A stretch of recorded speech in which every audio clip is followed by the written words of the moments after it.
cellphone, mga kababayan.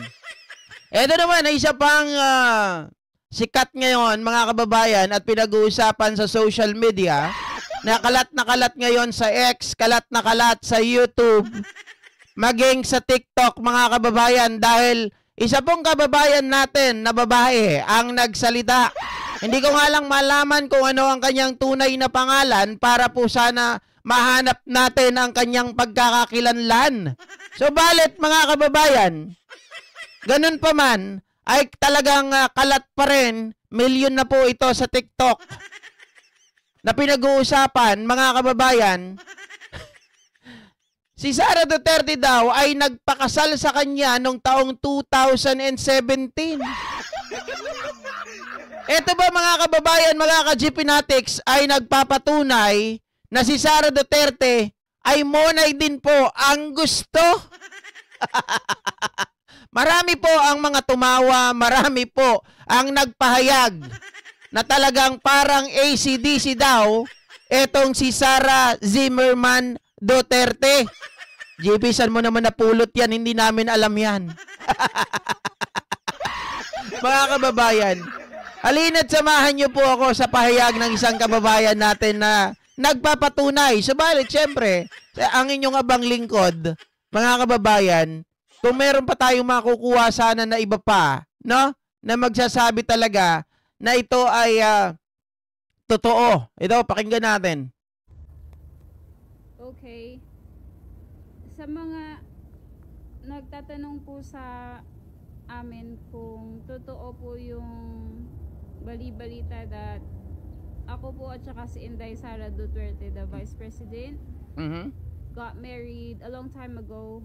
Kinasal kami noong 27, June 2017. Totoo po yun, but ang tagal na ho noong 2017 pa po.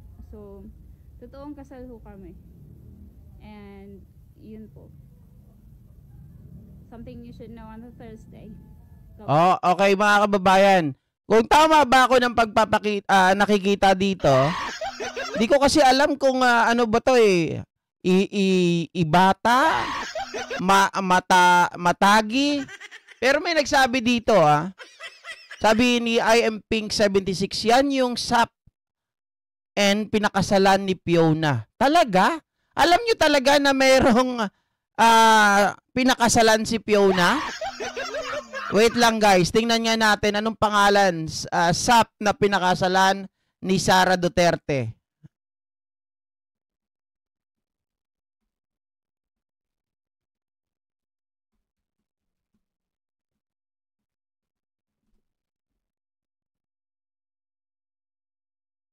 Oy. All right, team, we're transitioning to FLAC, but tasks are still going to be on na rin pala ito ng iba, no, mga kababayan. Pero talagang ano eh. Ano ba pang pangalan na itong SAP na to? Okay. Sa mga nagtatanong po sa amin kung matagi yung bali-balita that ako po at saka si Inday Sara Duterte, the Vice President, got married a long time ago. Kinasal kami noong 27, June 2017. Totoo po yun, but ang tagal na ho noong 2017 pa po. So, totoong kasal ho kami. And, yun po. Something you should know on a Thursday. God bless you. Ang pangalan niya po mga kababayan ay Matagi. Okay? Matagi daw eh. SAP. Matagi.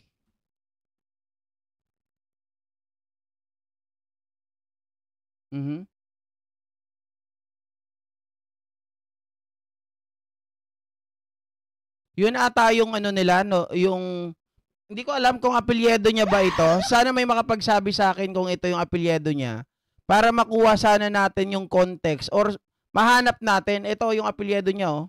Apelyido niya ba yan o yun yung pangalan ng kanilang, 'di ba? Usually kasi sa mga SAP, meron silang mga grupo-grupo, 'di ba? Yung SAP Matapang, parang ganon. Yung batch nila. Ayan, oh, parang MATAGI. 'Di ba? kung kasal si Sarah sa kanya, anong gawin nila? Appear. Malamang. Sito Kaiba. Di ba magpupompiang po sila? Oh. Grabe mga kababayan. Pero kasi nabalitaan ko noong 2016, may balita kasi dito na si Sarah, mga kababayan, ay nag-pregnant pa ito noong 2016 sa triplets, di ba? Na kung saan po yung triplet na yon ay parang isa lang ata yung nakapag-survive. Kasi ayon dito, Mayor Sara Duterte on Friday said she was even weeks pregnant and her family was expecting triplets. In a statement read by City Information Officer Jeffrey Tupas, Duterte said her pregnancy was delicate, which why she was rarely seen in public these days. They are doing well on their 7th week. I'm having a hard time with the symptoms as well as the complication of multi-fetal pregnancy, her statement reads. Duterte said despite her pregnancy, she would continue to work and perform her function as city mayor. But she apologized she would not be often seen in crowded places as her doctor advised her to lessen the chances of acquiring infections. Duterte is married to Manyas Scarpio. This is her second pregnancy. Kaya lang mga kababayan, Duterte said, bakit he said? She said, had difficulty getting pregnant like most women do, which why the couple resorted to IVF. So, gumamit pala sila ng ganitong procedure, mga kababayan. So, ibig bang sabihin nito, mga kababayan, 2016 ito, pagkatapos niyang mga anak, nagpakasal ka agad doon sa SAP member? Diba? Na merong very very limited ang resources natin kasi ang nakikita natin dito ay matagi. Pero ang kanyang suot, mga kababayan, ay parang naka-uniform ng sundalo. Diba? So yun ang sinasabi niya na nagpakasal daw sila ni Sara Duterte noong June 27, 2017. Anong klaseng kasal kaya ito? Diba? Kasal sa West, kasal sa mayor, o sila lang ba yung di ba mga kababayan, sila lang ba yung nag-decide o nagsasabi no na kinasal silang dalawa? Okay. Sa mga nagtatanong po sa amin kung totoo po yung bali-balita that ako po at saka si Inday Sara Duterte, the Vice President, got married a long time ago. Kinasal kami noong June 2017. Totoo po yun, but ang tagal na ho noong 2017 pa po. So, totoong kasal ho kami. And, yun po. Something you should know on a Thursday. God bless you. Yun, mga kababayan, hindi natin masagot ng kung ito ba ay totoo or hindi. Dahil sabi ko nga, very limited resources ang mga nakukuha natin ngayon. Pero, kung ito man ay hindi totoo, kunwari lang, hindi totoo, hindi naman natin kasi alam Mga kababayan, ano ang rason ng SAP member na ito?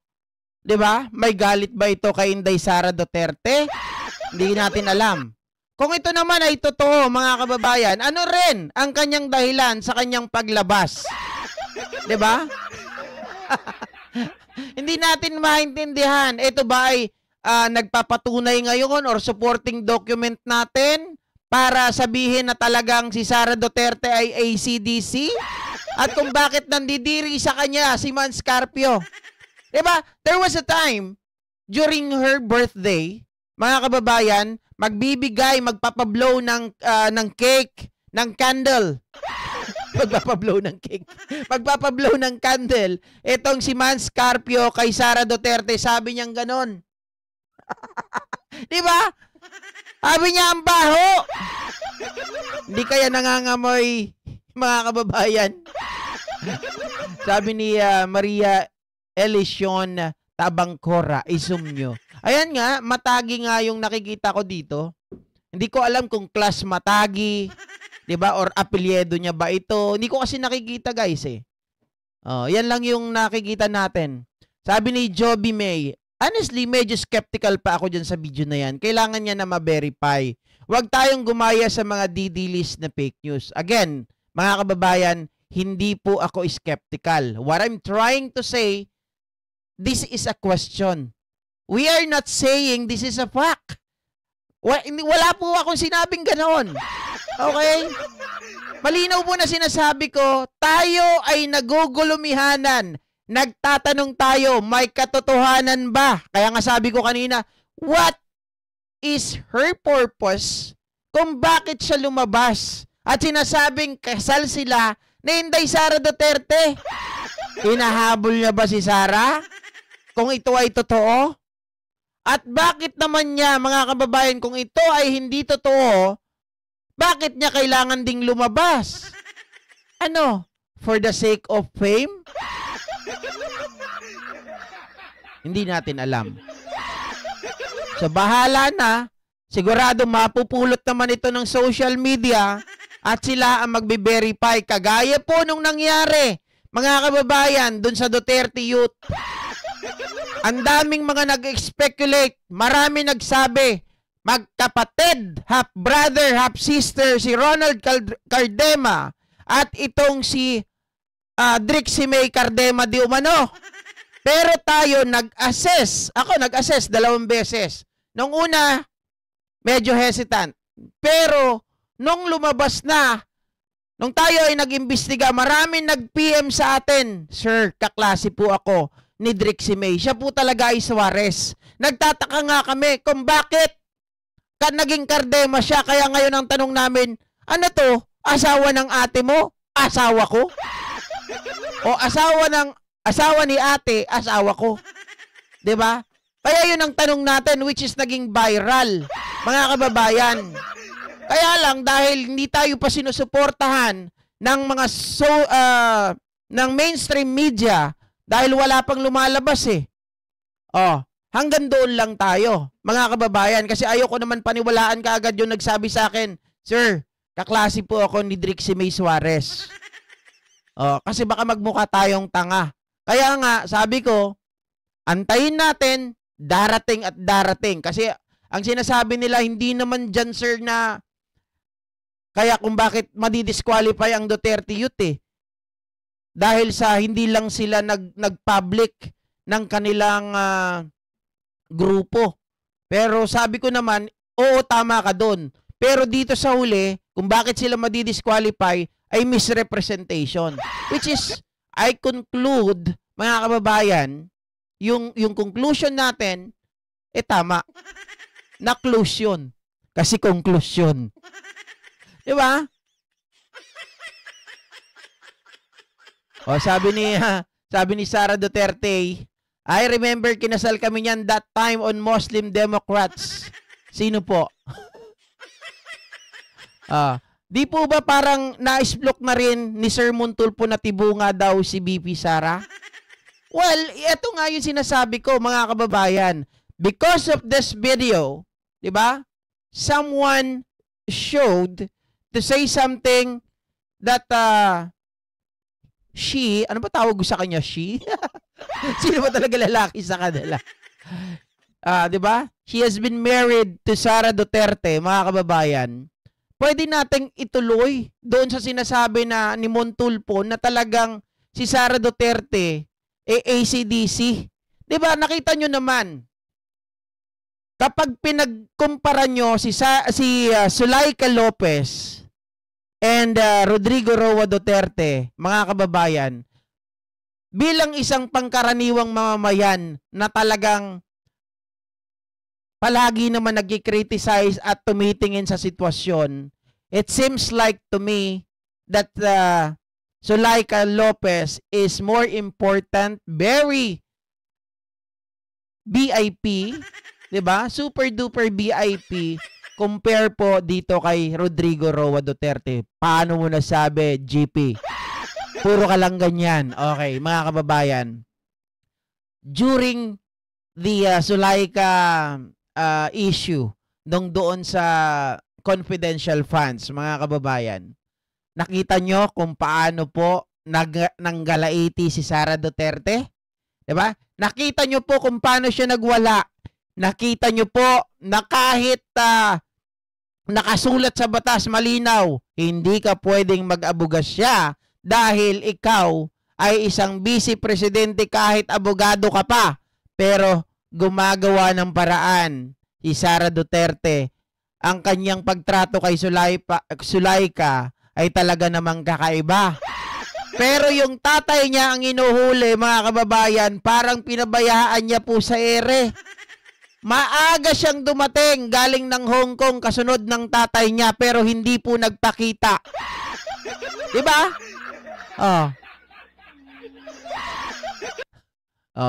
Yun. Wala nang iba.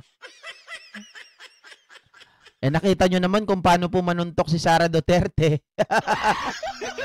Sabi ni Doc Ami Balmeo, marami mga doktor dito nanonood sa atin, ha? Si Doc Peli Perez, si Doc Ami Balmeo, sabi niya, yun din ang hinala ko, may something si Sara. Nagwawala siya ng makulong si Zulaika ng tatay niya, hinuli, hindi siya nagwala. Di ba? Kasi nga ganito yan, guys. Isang mas malalim po na dahilan pa.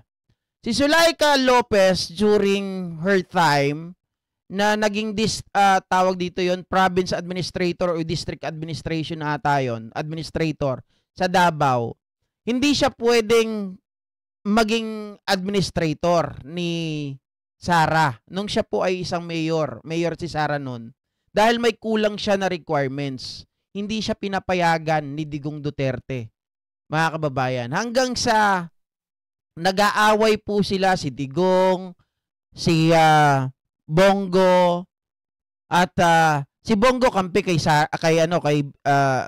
Digong. Si Sara, mga kababayan, magkakampi sila ni Zulaika. Ayaw nila na papasukin, ayaw nila magkaroon ng posisyon na mabigat si Zulaika dahil nga kulang.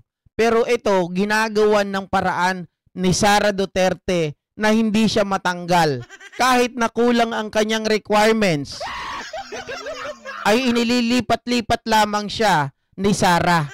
Nung siya na ang naging mayor, mga kababayan, ayun na, wala nang magawa si Digong. Kasi presidente na si Digong, mayor na si Sara, hindi na niya mapakialaman yung sa Davao. Dahil si Sara na ang namumuno doon.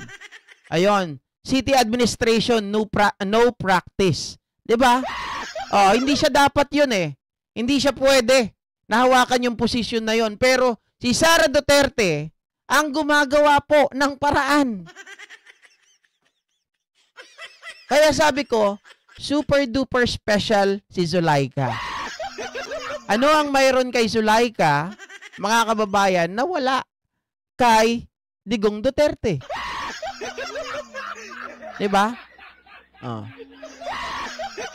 Sabi niya, not too late with Miss D. Bantay sarado kay Lopez because she is weak and iniiwas magsalita tulad nung ginawa nung SDO ng DepEd who confessed na binigay sa security officer yung confidential funds. Hindi lang yun na siya ay bantay sarado kay Zulaika, because there is something, mga kababayan, there is something na talagang maiisip at maiisip mo. Kung gusto nyo pong makuha yung details ng ano na yan, makikita nyo yan sa vlog ni Tita Carclea, kasi nag-in-depth research siya hinggil dun sa away. Kaya sabi ko nga, hindi pwedeng maging magkakampi si Bongo at itong si Sara Duterte. Sigurado, pag gusto nilang parehas maging presidente, maglaaway yan sa 2028. Oo, mukhang maganda siya pag long hair. Kaya lang, ang style niya, guys, na ganito, mukhang titibo-tibo. 'Di ba? Parang ano siya, T-bird. Ewan ko lang, meron din naman babae talaga na naggaganyan, na naglalagay ng piercing sa ilong. At ganyan ang style. 'Di ba? Sabi ni Octavius Sanchez, mabango siguro si Zulaika. Sino Sir GP? Magandang hapon po. Sino ba tong babae na to sa buhay? Ayun nga po, ang kanyang alegasyon ay ikinasal daw po siya noong June 27, 2017 kay Sara Zimmerman Duterte. Yun po ang sabi niya. Pero syempre dahil wala naman po tayong katibayan, ang maganda kasi dito, dapat maglabas siya ng ebidensya. This is our wedding, di ba? This is me. This is me and this is Sara Duterte. Picture, di ba? Na maipapakita. Tapos ito yung wedding namin. Ito yung reception namin. This is the wedding day. June 27, 2017. Mga kababayan, ito yung honeymoon namin. Dito kami nag-honeymoon. Ito yung mga taong nakakaalam. Andito sila yung mga nagpapatunay na kami ay kinasal. Mga witness, di ba? Dapat ganoon. Para naman maging fair tayo. Hindi naman pwedeng sabihin natin, oy, T-Bird talaga. Ako, guys, sa kanyang, ako kasi may, sa mga babae, minsan, yung mga ganito, na medyo, tawag doon? Hindi naman yung gusto ng mga Amerikano, kay Amerikano. Hindi kasi natatawa ko, naiisip ko yung asawa ko, minsan kasi nagbibiroan kami. Sabi namin, yung mga Amerikano, no? Kapag ang mga gusto yung mga exotic. Sa kanya naman, yung exotic na para sa akin maganda, malinis, di ba? Kita nyo naman. Pero syempre iba-iba tayo ng tingin. Yung ibang tao kasi ang tingin nila dito pag may piercing, parang ang pangit na, parang ito ay mabantot, 'di ba? May mga ganun eh. Grabe pisting talaga. Octavio Sanchez, Bravo Go Philippines, more power to you. God bless you always. Salamat po. Mukhang walang matinong pag-iisip. Sino? Napanood ko sa TikTok yan, kinasal daw sila ni Sara. Kaya nga, di ba? Sa TikTok talagang kalat na kalat to ngayon, mga kababa. Million views.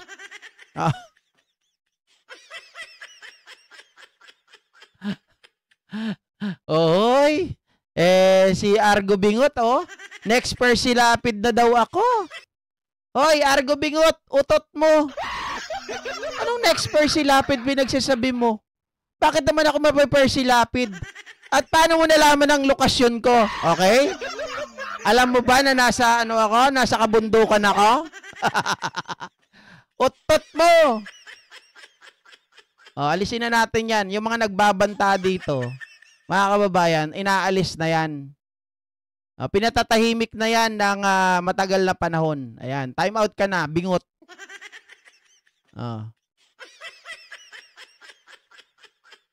Sabi ni Sara Duterte, totoo naman ako, hindi ko tinatanggi. Ano yon? Alam nyo guys, hindi ako yung taong naniniwala agad-agad. Basta kailangan ko ng concrete evidence, okay? Para hindi tayo na